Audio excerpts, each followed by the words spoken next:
Assalamualaikum warahmatullahi wabarakatuh. Alhamdulillah, salatu wassalamu ala rasulillah, amma ba'd. Kaum muslimin yang dirahmati Allah subhanahu wa ta'ala, kali ini kita akan membahas tentang kelakuan ahlul bid'ah yang semakin hari semakin aneh-aneh saja kaum muslimin ya. Ada di antara mereka kaum muslimin yang datang ke kuburan, ya kuburan orang yang dianggap wali lah kaum muslimin ya. Datangnya itu sambil merangkak-rangkak seperti amalia orang Syiah kaum muslimin ya. Seperti ini contohnya.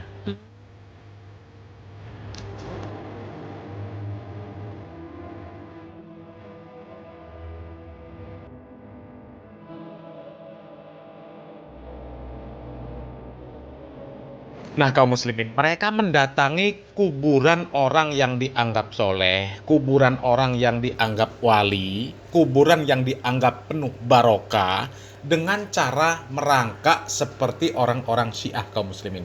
Itu mungkin maksud mereka adalah bentuk takzim kepada orang-orang yang dianggap soleh yang sudah mati itu kaum muslimin. Tapi anehnya kaum muslimin, terhadap kuburan-kuburan orang yang dianggap soleh, mereka bisa seperti itu ya, mendatangi kuburan, berjalan merangkak-rangkak. Tapi bersolawat untuk Nabi Muhammad SAW, mereka bisa jingkrak-jingkrak.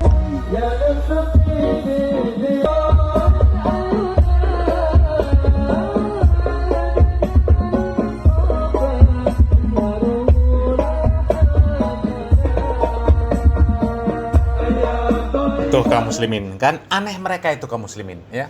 Bersolawat yang seharusnya solawat itu khusyuk ya. Katakanlah mereka ini memuji Nabi kaum muslimin, bukan solawat ya.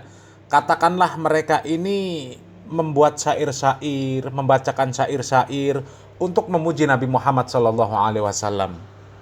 atau membacakan syair-syair untuk mengekspresikan kecintaan mereka terhadap Nabi Muhammad SAW. Akan tetapi kan seharusnya dengan cara yang baik kaum muslimin, dengan cara yang lembut, beradab ya, bukan dengan cara joget-joget seperti itu ya. Kita ini sedang memuji Nabi Muhammad SAW, sedang mengekspresikan cinta terhadap Nabi Muhammad SAW.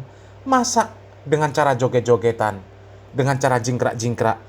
Sementara datang ke kuburan orang yang dianggap soleh, itu dianggap soleh, belum tentu soleh, tapi malah merangkak-rangkak kaum muslimin, saking takzimnya, saking ingin terlihat sopannya terhadap orang-orang yang dianggap sebagai wali.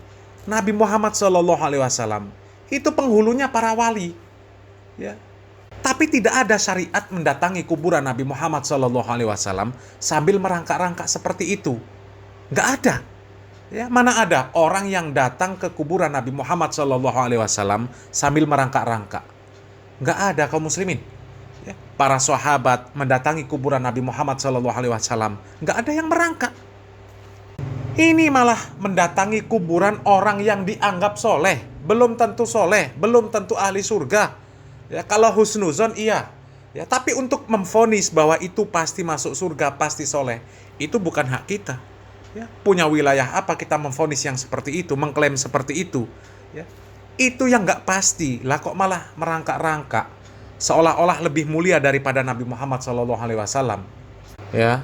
Coba kaum muslimin, ada nggak satu saja riwayat, kalau ada kaum muslimin, yang menunjukkan bahwasanya para sahabat radhiyallahu anhum ajma'in setelah meninggalnya Nabi Muhammad SAW, mereka datang berziarah ke makam Nabi Muhammad SAW sambil merangkak-rangkak? Nggak ada kaum muslimin, nggak ada. Ini namanya ghulu kaum muslimin, ghulu ya. Itu berlebih-lebihan di dalam beragama, berlebih-lebihan di dalam memuliakan orang yang dianggap soleh ya. Nabi Muhammad SAW sudah mengajarkan kepada para sahabat, sudah mencontohkan kepada para sahabat bagaimana tentang tata cara ziarah kubur yang benar. Ya, nggak ada sambil merangkak-rangkak ya. Dan ini ada yang lebih parah lagi kaum muslimin. Ini bukan hanya merangkak-rangkak saja di kuburan kaum muslimin. Kuburan dijadikan tempat untuk main ketimpringan kaum muslimin, main terbangan di kuburan. Ini nggak ngerti acara apa ini kaum muslimin ya. Coba kita lihat videonya kaum muslimin.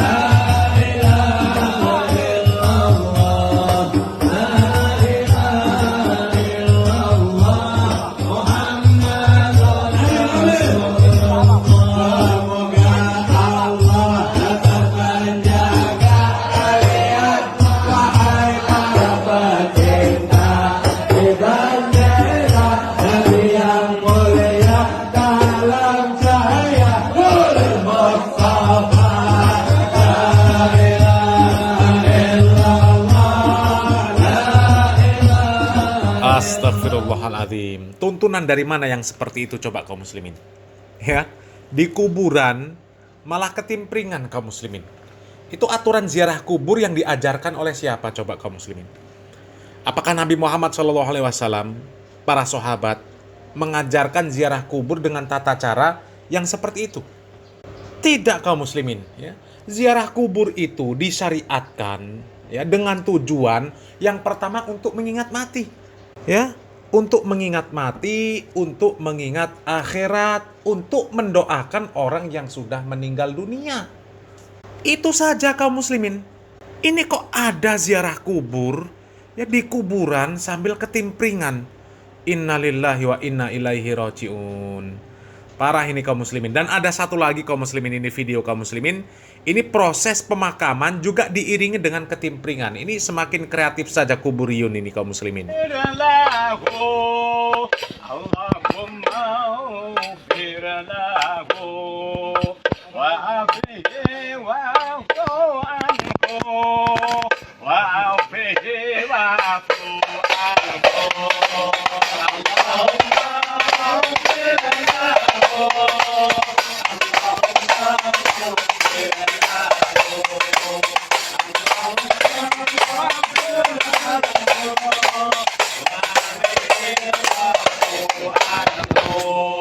Innalillahi wa inna ilaihi rajiun.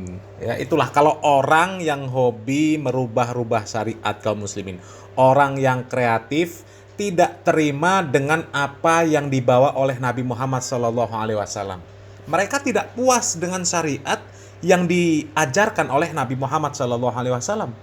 Nabi Muhammad SAW, para sahabat, para tabi'in, atba'ut tabi'in, di masa mereka ini sudah ada alat musik duf. Sudah ada di zaman itu kaum muslimin. Sudah ada orang meninggal dunia. Sudah ada orang yang mengiringi jenazah. Sudah ada penyelenggaraan jenazah yang lengkap tuntunannya kaum muslimin. Ya, kita dengar tadi mereka sambil bernyanyi Allahumma gfir lahu warhamhu wa'afihi wa'fu anhu. Ya, itu dibaca ketika sholat.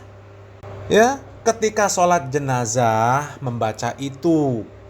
Dan meskipun mau mendoakan, membaca doa tersebut di luar sholat, itu tidak dilarang. Akan tetapi tata caranya nggak seperti ini kaum muslimin. Ya pakai ketimpringan, pakai terbangan, pakai rebana. Ya, dalam prosesi penguburan. Ini tata cara apa lagi? Ini lama-lama nanti peralatan musik itu dibawa ke kuburan semua kaum muslimin. Kan sudah keren sekarang ini. Ada drumnya, nanti ada keyboardnya, ada gitarnya. Nanti ketika ada acara pemakaman para kiai dari mereka, ini nanti alatnya dibawa semua kaum muslimin. Di kuburan dibuat panggung, pakai sound system, ya, sound system horeg, seperti tempatnya Gus Igdam ya. Nanti kuburan lama-lama dijadikan seperti itu kaum muslimin. Ini sudah mulai ini, ya, mengiringi jenazah. Kemudian ketika prosesi jenazah dimakamkan diiringi dengan ketimpringan sambil membacakan doa ya. Ya Allah, ini cara apa lagi kaum muslimin? Na'udzubillah min dzalik ya. Ya Allah. Ini akibat beragama mengikuti hawa nafsu kaum muslimin. Tuntunannya hawa nafsu. Kalau hawa nafsu mereka menganggap itu adalah sebuah kebaikan, mereka laksanakan, mereka kerjakan. Tapi kalau tidak sesuai dengan hawa nafsu mereka, meskipun itu adalah tuntunan, tidak mereka kerjakan. Itulah yang namanya ahlul hawa kaum muslimin. Ahlul bid'ah. Mereka suka beramal dengan amalan-amalan hasil kreativitas mereka. Na'udzubillah min dzalik. Mudah-mudahan kita dijauhkan dari ahlul bid'ah yang seperti itu kaum muslimin ya. Dan terakhir kaum muslimin, kita simak video penjelasan dari Ustadz Khalid Basalamah hafizallahu taala bagaimana tentang tata cara ziarah kubur yang benar kaum muslimin supaya kita tidak menjadi orang-orang yang sesat dan menyesatkan seperti yang ada di dalam video ini kaum muslimin ya. Na'udzubillah min dzalik. Mudah-mudahan bermanfaat. Barakallahu fikum. Wassalamualaikum warahmatullahi wabarakatuh. Bagaimana tata cara ziarah ke kubur? Apakah ada doa atau surah khusus yang dibaca pada saat ziarah? Bagaimana dengan kebiasaan menabur bunga dan penyiraman air di kuburan? Ya. Tentu saja kalau yang kita lihat dari hadis Nabi SAW, beliau sering berziarahi Baqi. di hari Senin dan Kamis, kuburan para sahabat. Nabi SAW datang dan Nabi mengucapkan salam kepada mereka. Di antara doanya adalah Assalamualaikum dara qaumin mu'minin. Keselamatan bagi kalian wahai penghuni tempat orang-orang beriman. Dalam satu riwayat dikatakan antumus sabiquna nahnu insyaallah bikum lahiqun. Kalian telah mendahului kami dan kami akan menyusul kalian. Ghafarallahu mustaqdimina minkum wal mustakhirina minna. Semoga Allah memaafkan orang-orang yang terdahulu di antara kalian dan orang yang menyusul di antara kami, gitu kan? Maka ini doa dan Nabi SAW sering mendoakan mereka. Allahumma ighfir lahum warhamhum wa'afihim wa'fu anhum. Maafin mereka ya Allah, rahmati mereka ya Allah, gitu kan? Dan berikanlah kepada mereka keselamatan dan seterusnya. Kita boleh berdoa. Itu doa yang saya tahu, ya, ziarah kubur. Kalau masalah menyiram dengan air, menabur bunga, belum pernah ada riwayat ini. Tidak pernah ada riwayat masalah ini. Jadi tidak ada hubungannya antara air yang disiram di kuburan dengan selamatnya orang itu nanti dari siksa kubur. Tidak ada hubungannya sama sekali. Sama dengan orang berlebihan memasang marmer, pakai pagar, pakai kelambu. Ada hadis Nabi SAW mengatakan kepada Ali bin Abi Thalib, wahai Ali, saya wasiatkan kepadamu jangan kau temui kuburan di muka bumi kecuali kau samaratakan dengan tanah. Jadi seperti taman makam pahlawan itu sebenarnya kuburan ideal. Jadi rata sama tanah, cuma kotak saja begitu. Itu memang seperti itu sunnahnya Nabi SAW semestinya. Kalau kita kan luar biasa, besar, bangunan, segala macam. Ada riwayat lain yang kata Nabi SAW, hai Ali, jangan kamu biarkan bangunan kuburan tinggi dan jangan kamu warnahi atau dikapuri dan jangan ditulisi. Larangannya memang begitu. Kalau kita kan tulis tahun wafatnya, tanggal wafat segala macam. Ini lama-lama kalau dibiarkan tulis juga tanggal lahirnya nanti. Dihindari saja. Yang penting adalah kita tahu orang tua kita sudah meninggal, kita doakan. Perbanyak amal soleh Bapak Ibu sekalian, perbanyak amal soleh. Siapa ada masjid lagi dibangun, sedekahkan atas namanya dia. Biar nak disebutin, Allah sudah tahu. Dalam hati kita niat, beli Al-Quran taruh di masjid, niat untuk orang tua kita yang sudah meninggal. Ada kesempatan haji umroh, kita haji dan umrohkan buat mereka, gitu kan. Ada ilmu yang bermanfaat yang mereka pernah sampaikan, kita sebarkan ilmu itu. Sebagaimana sabda Nabi SAW, kalau anak Adam meninggal dunia terputus sumber pahalanya kecuali dari 3, gitu kan. Ilmu yang bermanfaat, sedekah jariyah, bangunan atau sebuah fasilitas yang dipakai terus kayak masjid, rumah anak yatim, jalanan, jembatan, sumur segala macam ini. Maka itu termasuk Umar bin Khattab pernah membeli kuda dan ditulis wakaf. Ya lillahi ta'ala, siapa saja mau pakai boleh. Kayak kita sekarang mobil ambulan, mobil apalah ya, transportasi apa, itu semua termasuk sedekah jariyah. Ilmu bermanfaat atau anak soleh yang mendoakan. Dalam riwayat lain masalah haji dan umroh. Pernah ada sahabat yang mau haji sama Nabi SAW, dia bilang, labbaik Allahumma hajjan an syubrumati. Aku niat haji untuk syubrumah. Syubrumah keluarga yang sudah mati. Kata Nabi, hajjta an nafsik, kau pernah haji buat dirimu? Dia bilang, belum ya Rasulullah. Kata Nabi, huj an nafsik, thumma huj an syubrumati. Haji dulu buat dirimu, baru haji buat kerabatmu yang sudah meninggal. Berarti boleh kita kerjakan. Nah, batasi diri kita di amal-amal ini yang pernah Nabi perintahin. Cukup untuk itu, gitu kan. Allahu a'lam, itu yang kita tahu. Jadi yang menaburi bunga ini betul tidak pernah ada contoh. Maka lebih amannya seorang muslim masuk ke zona yang aman. Kalau meja ini kita bagi dua Bapak Ibu sekalian. Zona aman dalam ibadah yang ada perintahnya, ada contohnya. Aman. Bapak Ibu ada contoh kerjaan, tidak ada kita tinggalkan. Zona yang tidak aman adalah zona yang menebak-nebak. Oh ini kan baik. Yang penting baik. Bisa diterima bisa enggak loh. Jadi nebak-nebak. Kenapa kita masuk ke zona ini? Buang-buang waktu dan umur kita dan uang kita gitu. Untuk apa? Tapi sekali lagi, kalau tetap ada yang mau buat silahkan saja, gitu kan. Sebab kadang-kadang kalau kita tidak ucapin kalimat yang terakhir ini nanti dikira kita larang-larang segala macam. Sudah disampaikan, cerna, kalau masuk akal terima, enggak ya enggak masalah. Ya, orang yang mau terima silahkan, tidak mau terima ya. Allah mengatakan faman syaa'a falyu'min wa man syaa'a falyakfur. Yang mau beriman silahkan, yang tidak mau yang mau kufuri silahkan. Gitu kan? Karena kalau ada orang subhanallah, masa sih tabur bunga aja enggak bisa, siram air enggak bisa. Loh Rasulullah enggak kerjain. Masalahnya kita punya panduan kan, suri tauladan kita.